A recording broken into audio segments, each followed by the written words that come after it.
Absolutely not. If you claim yourself a mega star, আমি জায়েদ খানকে sorry বলতে চাই, আমি ডিবেটিং ওয়েতে কথা বলেছি, বাট আমার কাছে মনে হয় যে উনি মানুষ হিসেবে অনেকের তুলনায় অনেক ভালো একজন মানুষ। আমাকে অনেকেই বলে দূর থেকে, আমি অনেক জায়গা থেকে শুনেছি যে আমাকে নাকি অনেকে বলে যে এই মেয়েটাকে দেখো, ওনাকে দেখো, উনি একজন মানুষ অনেক বেশি আয়না বিক্রি করতেছে। আমি খুবই ডেঞ্জারাস, আমি অনেক ডিমান্ডিং। ও ডিমান্ডিং বলতে মানুষ এটা মনে করবে যে আমি এই গিফট চাই, ওই গিফট চাই, ওটা না।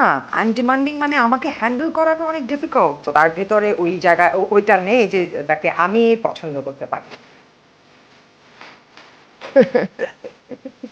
Oh my God, একেবারে from the beginning it was R-rated. একটা শব্দ আমরা অশালীন বলি নাই, কিন্তু লিজেন্ডে ভরপুর জাতি। Absolutely, yeah.